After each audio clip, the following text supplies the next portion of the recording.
लोकसभा चुनाव की तारीखों का ऐलान आज दोपहर 3 बजे इलेक्शन कमीशन की प्रेस कॉन्फ्रेंस। चंद रियासतों के असेंबलियों के इंतखाबात की तारीखों का भी हो सकता है ऐलान।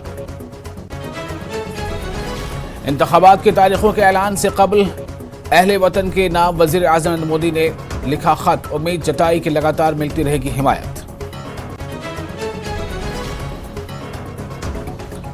बीजेपी लोकसभा इलेक्शन के लिए पूरी तरह तैयार, जम्मू कश्मीर बीजेपी के सदर रविंद्र रैना का बयान।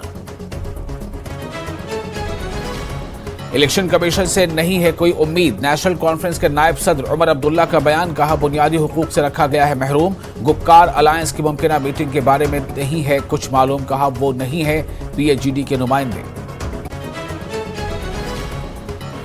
जम्मू कश्मीर में लोकसभा और असेंबली इंतखाबात के लिए है पूरी तरह तैयारी।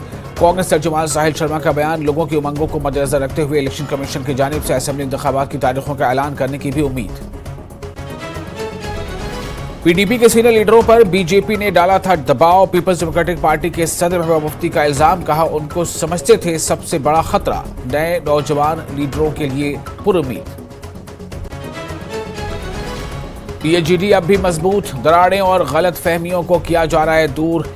एएनसी के नायब सदर मुजफ्फर शाह का बयान। फारूक अब्दुल्ला और तारिक गामी से की मुलाकात। का इलेक्शन के लिए नहीं बल्कि बड़े मकसद के लिए किया गया है alliance.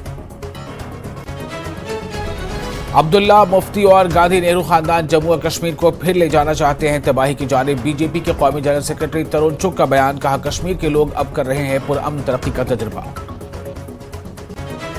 Presented by Patanjali chyawanprash, बेशकीमती जड़